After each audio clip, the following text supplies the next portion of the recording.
You're listening to and such a short amount of time to do it in. a Mamamia podcast. Think about what you were doing 21 years ago. There are a lot of things about Ada Nicodemou's life that are different from 21 years ago. She's a mum to a little boy called Jonas, who is 9. She's divorced from his dad and she lives with her long-term partner, Adam. But one very striking thing about Ada's life now is exactly the same as it was 21 years ago, and that's her job. Are you shooting today? Yep.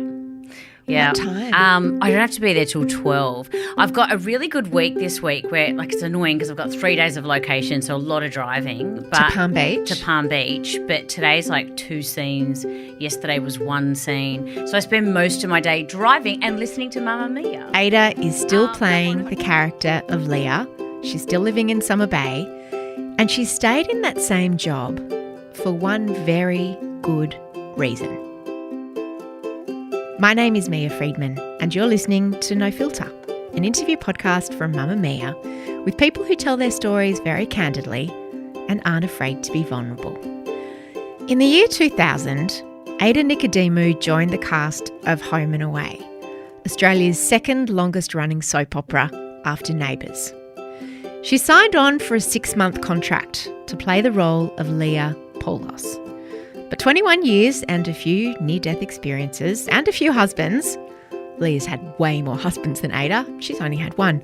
One of Australia's best known and most loved actors is still at Summer Bay. And it is a much harder job than you may think. I've wanted to speak to Ada for such a long time, and I'm really glad that I finally have.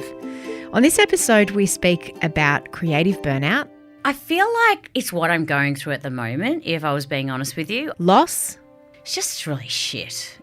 and the big fat book of Greek rules. You can't wash your hair when you got your period. Here's my chat with Ada Nicodemou. You've worked since you were a kid. You grew up Yeah. in a family business. Yeah. And you just worked school holidays. How Yeah. old were you when you started working in the shop?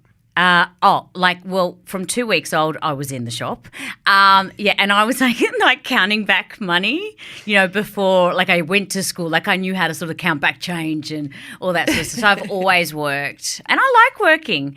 And I like business and I like people. And even when I'm at home, I just don't relax a lot. I'm pretty bad at just sitting down unless I just read a book or something like that. But otherwise, I just potter around the house. I love cleaning. I'm one of those freaks. You like that to just- clean, I've heard. Yeah, I love cleaning. I love a tidy house. Do you listen to podcasts while you clean?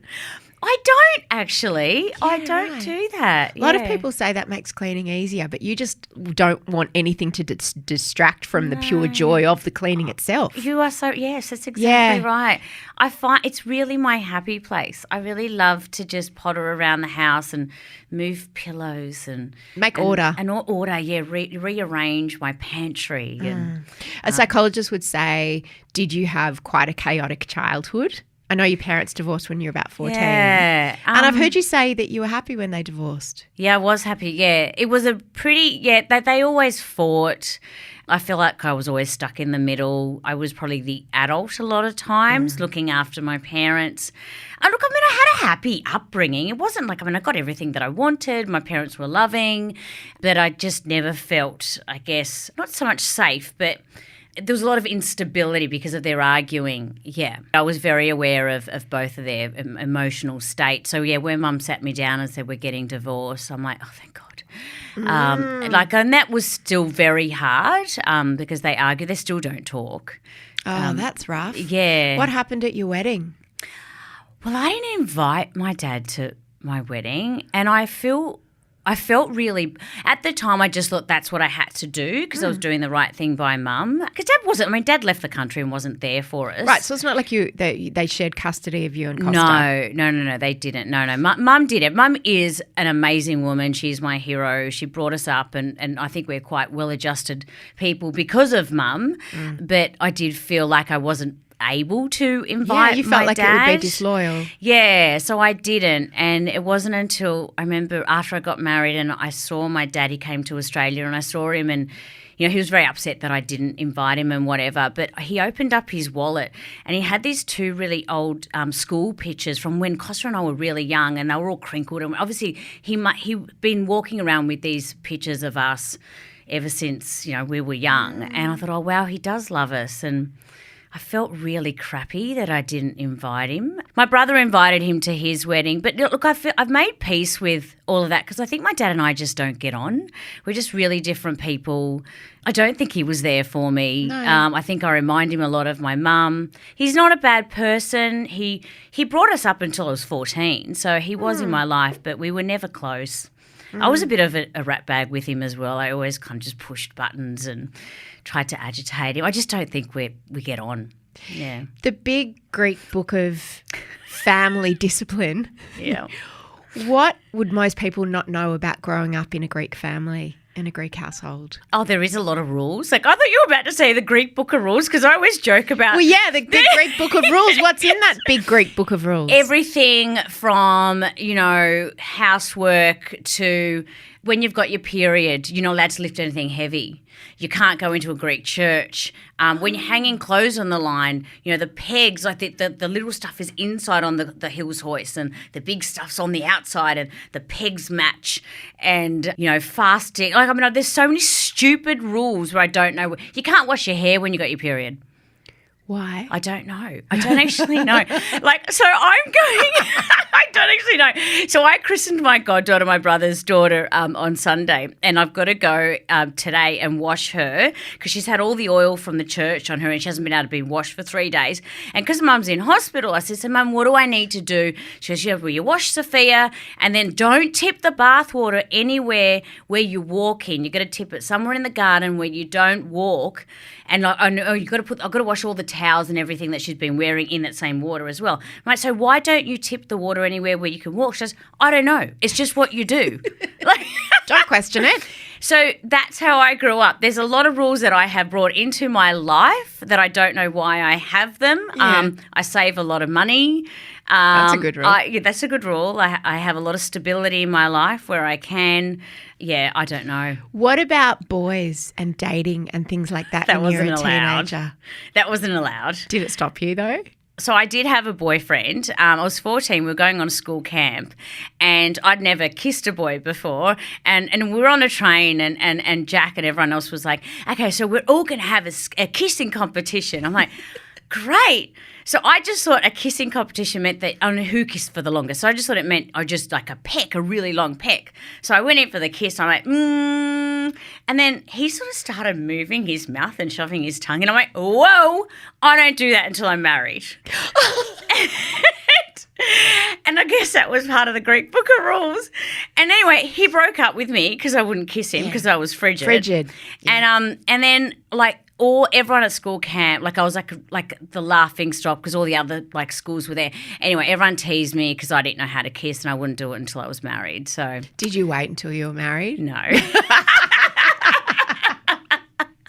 Because being an actor, I imagine you had to kiss on screen at even Heartbreak High or in Breakers. Yeah. Did you have to kiss in those shows? Yeah, I did. Yeah. And it wasn't my first kiss, but I was really nervous about it. Yeah, because Mum would see it.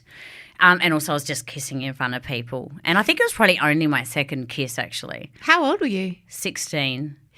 Was your mum worried about you becoming an actor because of this? Yeah. Kind of thing? Yeah. So Mum didn't want me to become an actor. So I was always like the kid that, always a performer and whatever. And I got myself to these auditions and wanted to be an actor.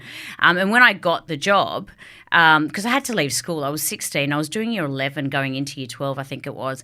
And Mum's like, well, you're going to have to do correspondence. So she was okay with it. But she wasn't okay with it. But she's like, you have to do schooling and whatever. I said, look, for you to get comfortable with this, why don't we just watch The Heartbreak Kid and you could see what the show's about. Anyway, I know. Bad idea. She didn't talk to me There's for 2 sex weeks. in that. I know, I didn't know. I forgot. I didn't think about it. So then that was it. She didn't talk to me. She wouldn't watch the show. And my character was quite promiscuous on the show as well. So, yeah, she was she was wearing short skirts and shorts and was kissing boys. So your mum obviously really had to struggle past her own views, because migrant families want stable professions for their kids generally, right? Yeah. And acting in the arts, No, it's not. Not stable. Yeah. Was she very nervous? Not just about She your was. character's promiscuity, but just about your future prospects. Did she want you to have a backup career? Yeah, well, my mum, I always told my mum I was going to be a lawyer. I was quite good at school. I was, getting good grades. So I was only going to do Heartbreak for a year and do school through correspondence, and then I was going to go to university. I ended up doing it for 3 years, so I postponed university. And then when I wanted to leave Heartbreak, Mum realised how much money, it was heaps of money, but it was quite a bit of money for someone that age to be earning. And she saved it all up for me so I could buy a property. Once she saw how much money I was earning and then I wanted to leave it all to go and do university, she's like, maybe you should just stay. Just stay for a bit. So it was so funny that she just totally backflipped, because she saw that it could be a quite stable job, really. Because for most people it's not. No. But for, maybe 5%, or probably maybe even 1% has the kind of career you have where have you ever had any stretches of unemployment as an actor since you were a teenager? I stopped working as an actor eventually after Heartbreak. I thought I'm going to go and leave and do something else. So I studied because I wanted something stable. And I still didn't know whether I wanted to act. I still don't know whether I want to act. I always go, I'm acting at the moment. I don't know whether it's something I'll continue to do. And maybe that is because I like something stable. I don't know what it is, or I feel like I don't know. I never feel like I'm that good at it, or I just feel like it's something that I've done naturally, but I haven't trained for it, and someone's going to realise that I'm not that great, and imposter syndrome. Totally have imposter syndrome. I think all of us do. What I've realised when I talk to everyone, that everyone has it, but my partner's a CEO, very successful, and he's got it as well. Like we all do. So I left to I did a travel and tourism course, but I was going to be an event planner. So I did that for a year, and then would have been very tidy events. They would have looked amazing. Amazing. And also the clean-up afterwards, very efficient. Onto that, completely thorough.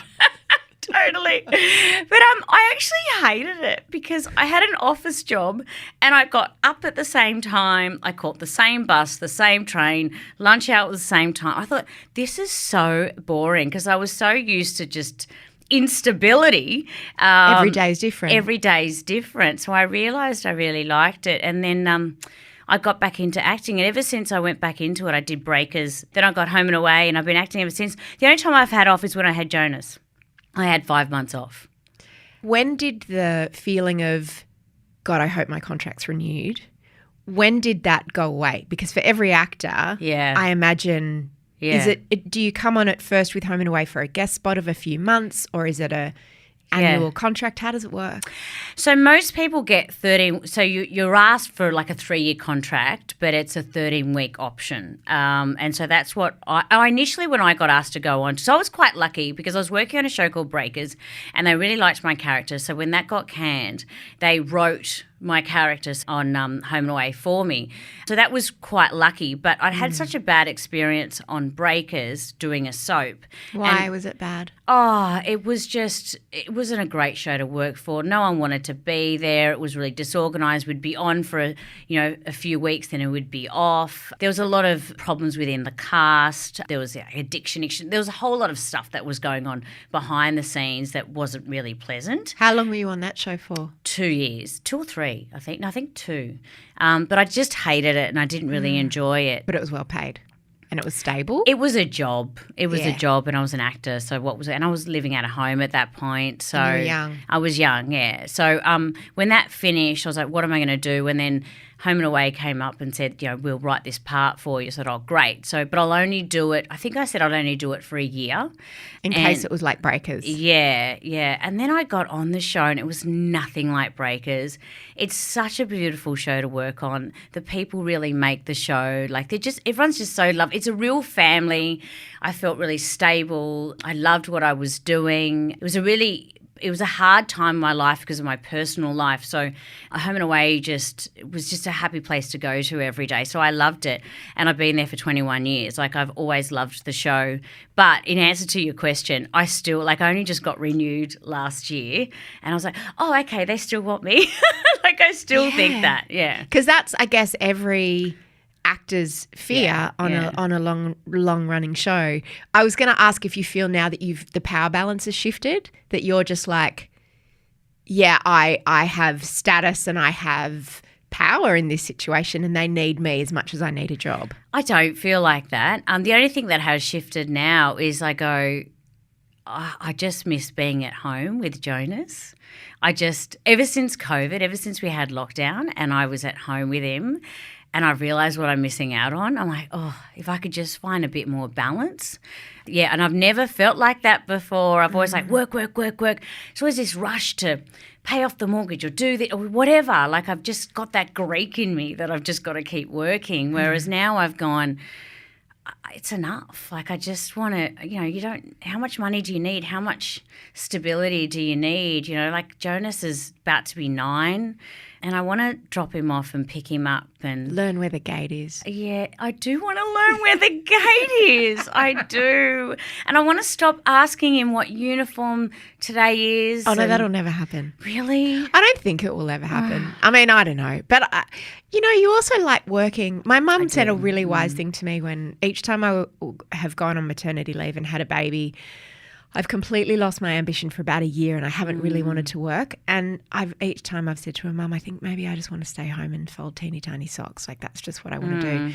And she's like, darling, it's very different being on mat leave than that is your full-time gig. And I think COVID was a little bit like that too, because we knew, we hoped it was going to come to an end. So it was almost like a weird, not a holiday, and everyone had different experiences of it. But if you've been used to not being at home with your kids much, it was a bit of a moment in time. Oh, it really was. And we cooked together and we did arts and crafts and we walked in the rain and it was just so lovely, So it was I know it was so hard for so many people. Yeah. But I really loved it.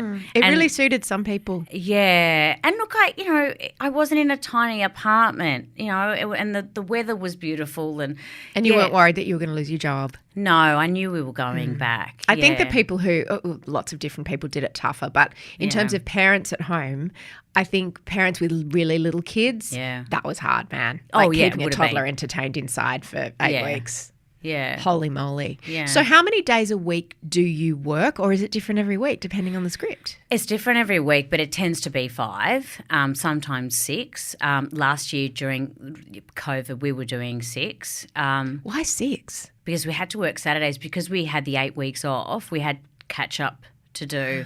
So we were doing 6. So there was like 2 studios. It was crazy. The crew worked so hard. We were all a mess by the end of the year, but we caught up. We're pretty much caught up. What sort of hours? Okay, so my average day is probably I get to make up about 6 if I'm in studio, and I probably finish about 7. And Jonas goes to bed at 7 at night. Yeah. And it's like pretty much going the whole time. Like, you might have a few scenes off here or there, or you can be travelling from studio and location, and studio and location are about an hour and a bit away from each other, and sometimes you can be going to and from. So a lot of my day can just be driving. Is that pretty much the only time you get to be by yourself? Yeah. Because 6 till 7, being around other people, even if they're lovely people, that's a lot. You obviously quite extroverted. No, I'm actually I'm an introverted extrovert. Yeah. And the older I get, the more I really miss my time. That's why I love going for walks, but that's why I love my car, because my car's just me in my thoughts. And you don't as a mum, do you? Yeah. No, and I was going to say, if you're in a scene with someone and you're driving from the studio to location, or someone from the crew, do you have to give them a lift, or do you feel like you should offer them a lift? No, because everyone tends to drive or they get driven. Like unless it's like my friend Lynn or someone and she isn't Your work driving. wife. My work wife, yeah, then I'll give her a lift. But otherwise, no, it's just I'll just get there. What I do hate, like as much as sometimes I should be getting a driver because we can get a driver, I then have to talk because I can't just be in a car and not talk. Like Adam, my partner, hates it because we'll get in an Uber and I'll be like, so how was your day? What have you done? Like I just... But it's funny you say that. How much of it do you think that's because people know who you are and you feel the need to live to their expectation of you? Totally. How does Jonas manage when you're out in public? Oh, he's getting to the point now where he's pretty excited about it. And I thought you were going to say he's over it. No, he loves it because I am always trying to shelter that kid from everything. My son is exactly how I was when I was that age, but the difference is now we've got YouTube and we've got all of this stuff. So if Jonas could be the centre of attention all the time, Jonas would be. I don't let him look at Instagram because he's like, how many likes? He's all about... He likes the reflected glory of your fame. He does, and he'll go to school and will say, my mum's famous. Do you know I was famous? I was in the morning show once. I'm like, oh, my God, this is so embarrassing. So I try and shelter him from a lot of that stuff. But whenever someone comes up, you're like, Mum, they know you. Where do they know you from? I go, Mum, they just know me from TV, and I always tell him, like, fame's not that important. What's more important is that I work hard, I provide for you. But he's got massive TV eyes. I took him to a premiere once. He just took over the red carpet. I'm like, I can't take him there again. And sometimes I feel like a shitty mum because I go, clearly that's what he loves, but I just don't want him to think that that's important. I don't want him to be wanting to be famous just to be famous. If he wants to be an international soccer star like he does want to be, he needs to work hard and get there, and then all that other stuff comes later. Yeah, it's famous for doing something. And you're a working actress, that's why you're famous. Yeah, exactly, yeah. Before today, I went back and reread an interview from a couple of years ago by Ellen Pompeo, the star of Grey's Anatomy. Mm-hmm. It was an interview that made a lot of news because she's been doing that show for about as long as you've been doing Home and Away, about 20 years. She's the star of that show. But she spoke very candidly about a lot of things, about the power that she has in being sort of the star of that show. But also she spoke about she had a decision to make as an actress about whether she would be on a show and playing the same character essentially for 20 years or whether she would go the movie route or do different shows. And she said it's actually harder to play the same character and bring something to it for 20 years. And I chose the stability because I wanted to have children. I didn't want to be in different locations. I didn't want to be flying all over the world.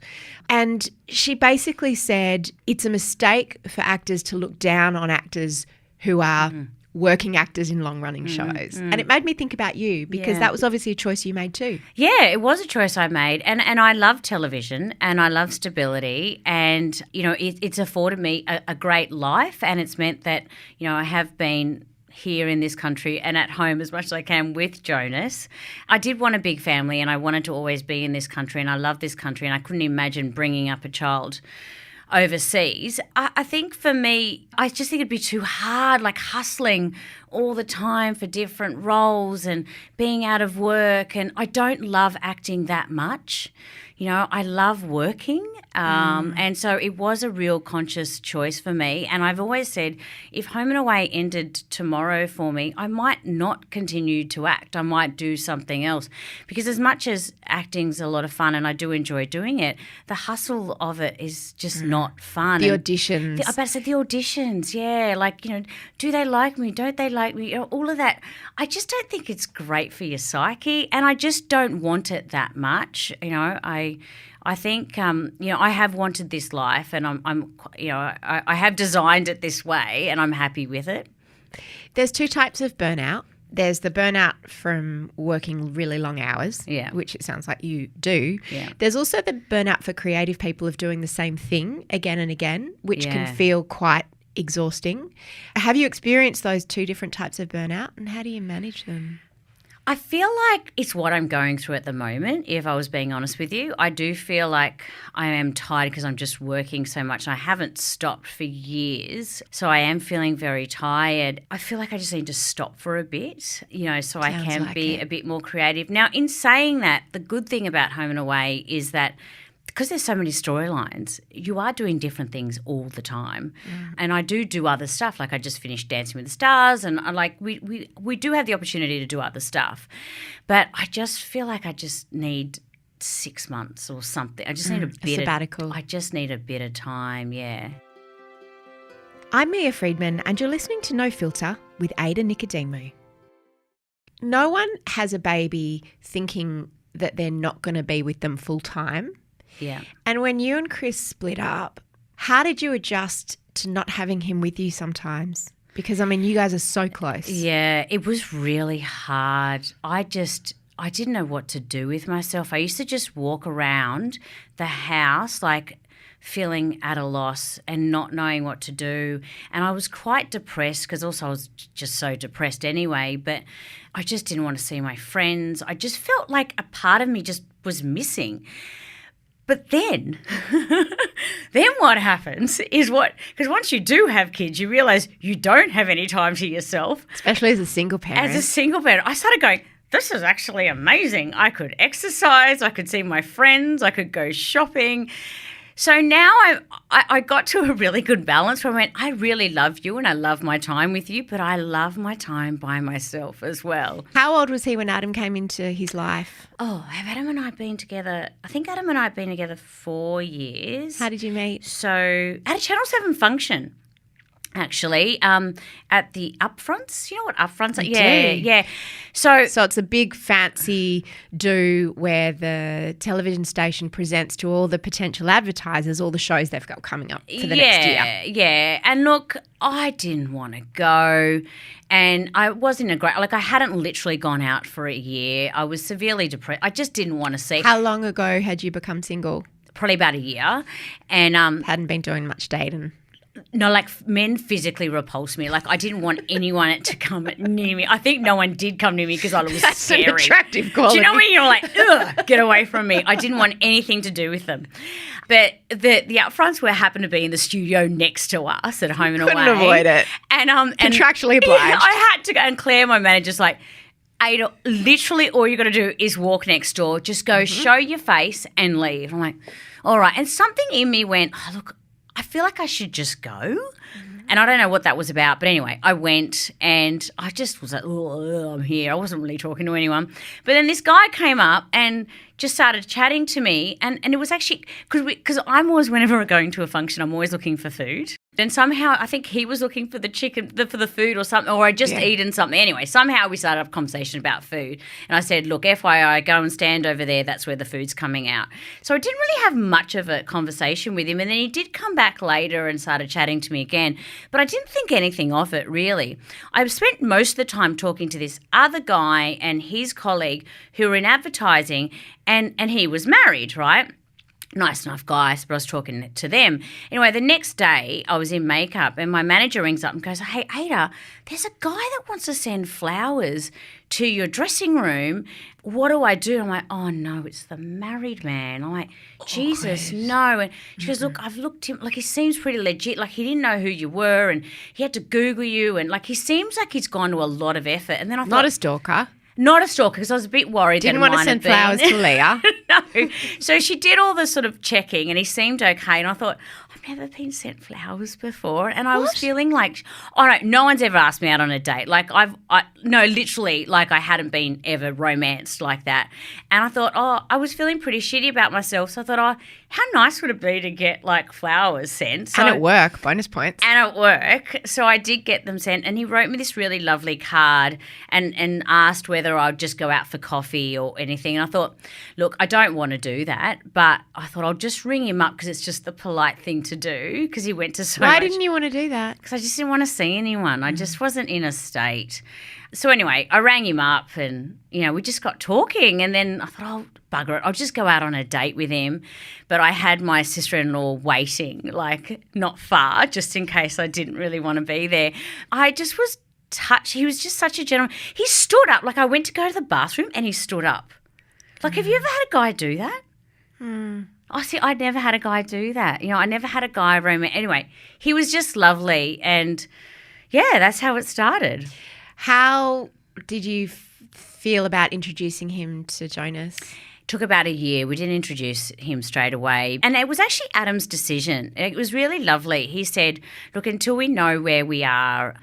He had gone through that with his mum, where he'd been introduced to guys and then they didn't sort of stick around, and he didn't want to do that for Jonas. So we waited until we were ready, and when we introduced him, So he's such a lovely guy. He's a real gentleman. He loves Jonas. He loves Jonas like his own. I want to ask you about Harrison. Is that all right? Yeah, that's okay. Before you and Chris split, Yeah. you were pregnant again. Mm-hmm. Jonas must have been pretty young. Yeah, we lost him.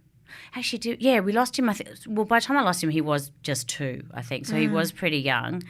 Harrison was a hard pregnancy. It was unexpected. It wasn't planned. And because Jonas was IVF, so I didn't realise I could fall pregnant naturally. And it came at a really hard time because Chris and I were already separated. Things were never good with Chris and I. It was a terrible relationship. And we were not doing well at that point, and we were probably going to separate. Then I found out I was pregnant. Oh. So what do? You have a lot of guilt when you don't enjoy the pregnancy. I loved being pregnant with, oh my God, I'm going to cry. I loved being pregnant with Jonas. I wanted him for such a long time and I just felt amazing, whereas I just was really unhappy with the pregnancy with Harrison. And it probably wasn't until maybe a month. I didn't do the nursery. I didn't do anything. And it wasn't until probably a month before we lost him that I started getting a little bit excited about it. So I feel really bad about that. And a long time, even after I lost him, I could still feel him. I could feel it was just, it's one of those things, as you know, that you'll never get over. Yeah. How did you find out that Harrison had passed away? The doctors told me, yeah. Did you have to make the choice between giving birth and having a cesarean? Yeah, I had and going through labour? Yeah, I had a Caesar. What made you decide that? I didn't want to feel anything. It's all such a blur, mate. I don't actually remember a lot of it, to be honest with you, but I didn't want to feel anything. I didn't think I wanted to see him, and I'm so glad I did see him, but I didn't think I'd wanted to see him. I ended up seeing him and holding him for quite a long time, and then I was ready to give him back. And I'm so glad I did, because I have talked to women who had stillbirths and they never knew what their baby looked like. So I'm glad that I did that. But I don't know. I just could never. I'll never get over it. I think about him a lot, and then sometimes I don't think about him, and then I feel guilty that I haven't thought about him. Burying him was really difficult. Just the image of like a little coffin, It's just really shit. It's completely shit. It's just really and there's shit. There's no way of making it not shit. No, and also I think I don't think I should ever be okay with it. Adam says I punish myself sometimes with going, I have to always feel shit just so I remember him, and I think that's actually okay. Oh, that sounds familiar. Does it? Yeah. Yeah. You feel like that too, do you? Yeah. And I for a long time I was like, because I was also pregnant at a really difficult time. And I remember thinking it's because I didn't want her enough and because I felt ambivalent about it, that feeling. Yeah. And you do feel like I had one job, and that was to bring my baby into the world, and I failed. Oh, I feel like my body's failed me so many times. Like I had a miscarriage before Jonas, and that was in a time when no one talked about miscarriage. So I just went, what is wrong with me? Yeah. And I think there has been, like even after Harrison, I just didn't want to have a baby. I didn't want to go through that again, and I just wasn't ready. Now I probably would be ready, but I'm 44 and I don't know. I don't even know how I'd be if I was pregnant again. Have you and Adam talked about it? Yeah. I imagine you have, because he doesn't have kids of his own, does he? No, he doesn't. And I would want to have a baby for Adam, and I think Adam would. I think if it happened, and I would be ready to do that now, but I can't guarantee how I would be during the pregnancy. I don't know. It's a really mentally challenging experience. So, right? But I mean, you've been pregnant after a miscarriage, so you know a little bit of what it's like. Yeah. But I remember talking to my friend Rebecca Sparrow when the news came out about Harrison, and I remember your very close friend at the time, Beck Hewitt, was pregnant, and I remember Beck and I talked about that was going to be an extra layer of toughness for you. Yeah, it was. I had another friend of mine who was pregnant, and we were both due around the same time. And she came to the funeral, and I could see she was just so nervous. And I really felt for her at that point, because I know she was trying to make a real effort, and then I was trying to make an effort to make her feel better. But then after she had the baby, and then she was like still weird around me, then I started getting really angry, because I'm like, stop making it weird for me. You go through all this like stuff, don't you? Because like obviously you're so happy for everyone else, and just let me just be happy and don't be weird around me. But of course they're going to be weird around me, because I have just lost my baby, and I still look at children around that age that he would have been. Absolutely. Every time I see the name Harrison, obviously he would have been 7. Yeah. Do you mark the day he was born? Do you mark the day he was meant to be born? I always found it very hard. And for a while I marked every anniversary. And then I was like, I can't do this, like 5 or 6, and then I'd forget, and then I'd feel terrible. What day do you mark? I mark the day that we actually had him, the 7th. Yeah. But it's always a really hard, lonely day for me. Because I don't like talking about it with anyone. I don't like going to the grave with anyone. It's very private, isn't it? It's a really private thing, and I don't, because Mum's always wanted to go with me, and I'm like, I don't want to have to think about you, and I kind of don't want anyone to see me like that as well. And I don't know. you can, and even the other parent doesn't grieve in the same way you do. It's such a solitary experience. I found the most solace from other women who'd been through it. Beck helped me a lot. Yeah. Even though it had happened quite a few years before, I hadn't really processed it. I just sort of stuck it in my pocket, and in helping her, she actually helped me a lot. Well, I did a lot of therapy after Harrison, and my therapist was amazing, and she actually there was a lady working in that same centre who'd had a stillborn, and she brought her in for a session, and she goes, just ask a whole lot of questions. Both of you just ask a lot of questions, and I did. And that was the first time that I felt good about seeing him. Yes. And I just asked her. See, I'm so envious that you got to see him. Yeah. Because it was I had a procedure. She wasn't far enough along to have a Caesar. So there was no body. Yeah. And I'm just like, isn't that a weird thing to be jealous of? I'm so jealous that you got to hold your dead baby. No, I totally understand that though. No, because it's all on a spectrum, isn't it? Yeah. And I think it's something that only other women who've been through it can understand. Yeah. How did you feel different the first miscarriage, which was early in the pregnancy, and then with Harrison? I feel like I've got over the first miscarriage, and I feel like because it was so early on, and I just think the baby wasn't meant to be. I don't know, like at the time I felt guilty, but then I had Jonas and I had such a beautiful experience. Now I feel guilty about Jonas not having a brother. It is just something so awful that has totally changed who I am as a person that I just can never come back from. Yeah. There's a type of grief that I think from losing a pregnancy or a baby that is only not healed, but there's a stage of it healing that can only happen after you have another baby, after that time. And if it's the last pregnancy that you have and you haven't had another child that you've been able to hold in your arms after that, I think that makes it's another level. And I think it's also changed me as a mother, as in I always thought, like I was always been very maternal, and I wanted 2 to 3 kids, and I wanted to be pregnant. I tried so hard to be pregnant. Yeah. After Harrison, I didn't want anything to do with pregnancy. It was too painful in case it happened again. Yeah. So I think it's changed me that way. Which is funny, because the other way to go is that you get obsessed with getting pregnant again and putting that baby back, or putting a baby back. Yeah. Which is how I was afterwards. I think I was after my miscarriage. Not for a few years. Yeah, you're right. I was after my miscarriages, but not after that happened. Then I just wanted to be alone and, you know. Yeah.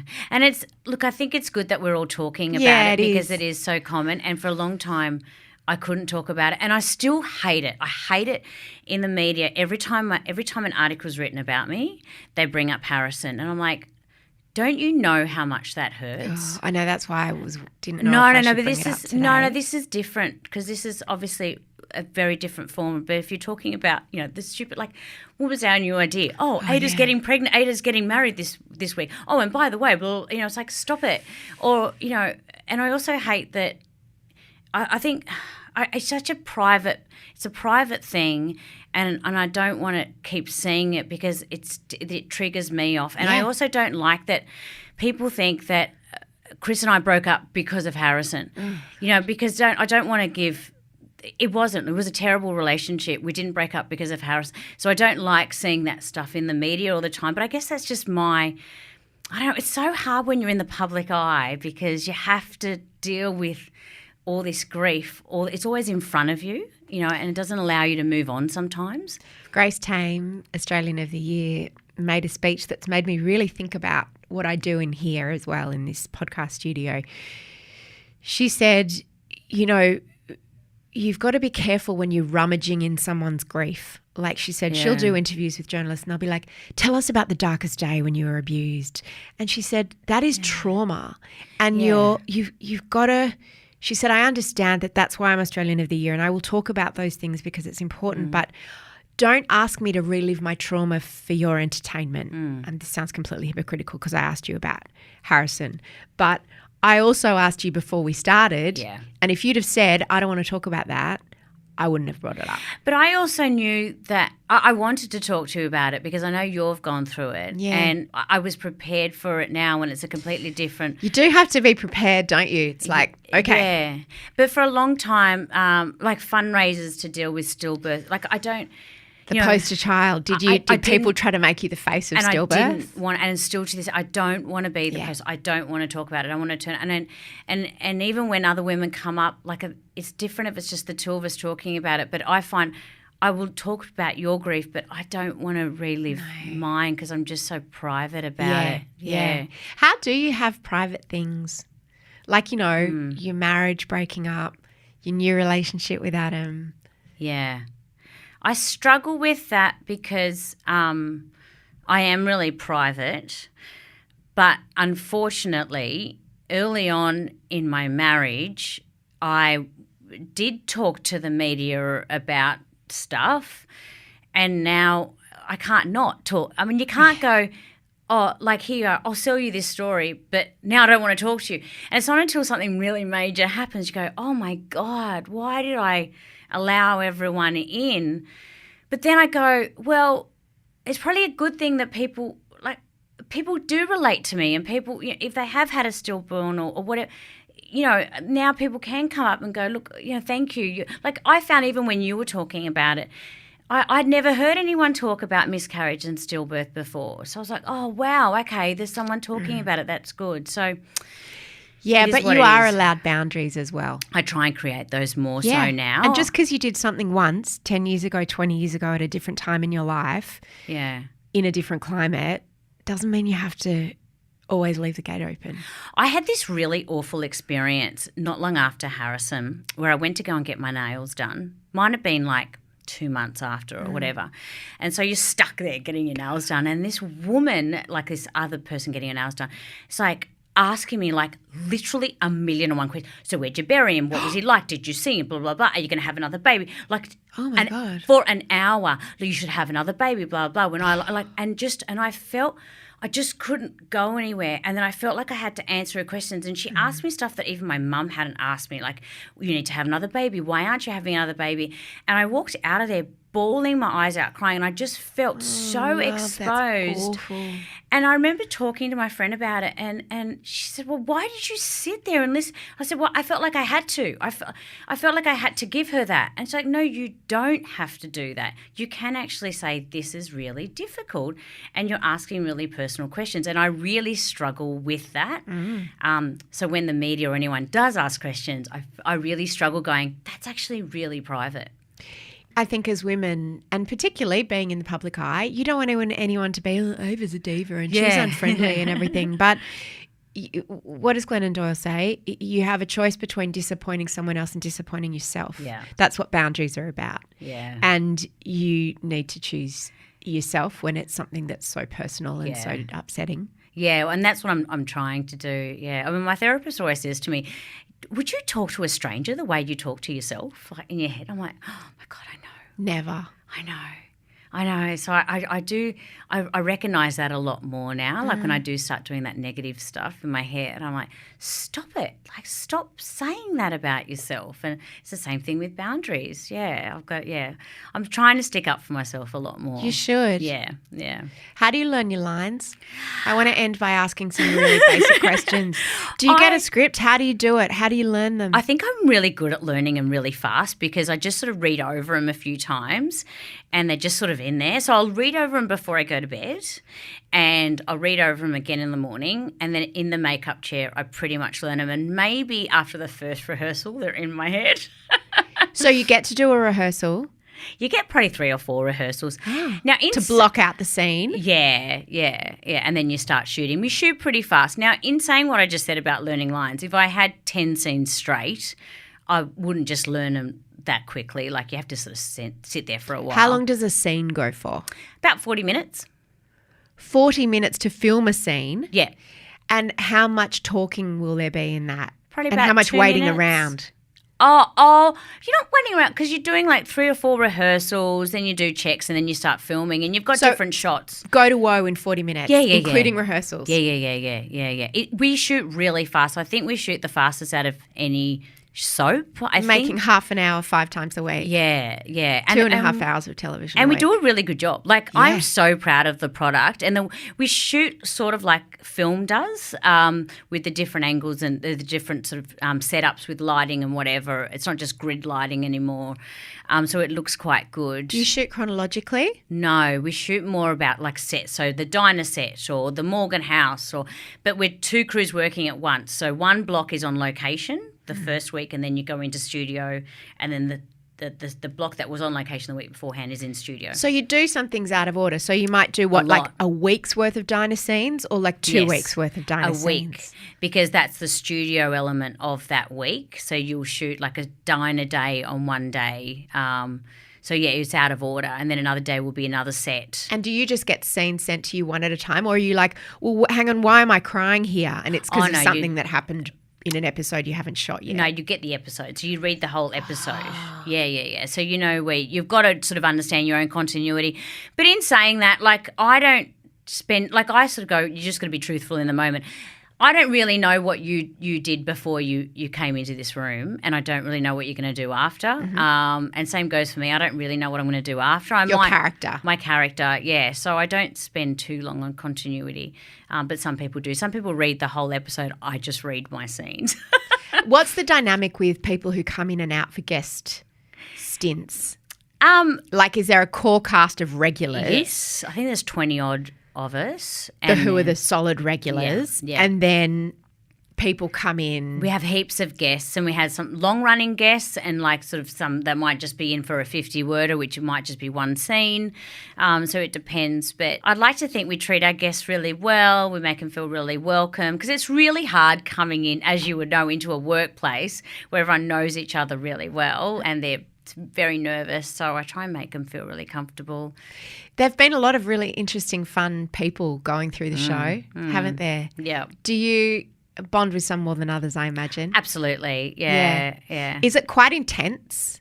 And then it's like, we're so close, but then I probably will never speak to you again. Absolutely. And a lot, even with like people that you've worked with for 3 or 4 years, and you're like, I love you and I'm going to see you every week. And then life just happens, and because the schedules are so fast, you don't get to catch up as much. But then in saying that, with some people, I mean, I'm still friends with some people from Heartbreak High. So, there is some friendships that are, for the rest of your life. Is when you're on location, where do you go between scenes? Like, do you have a big trailer with like...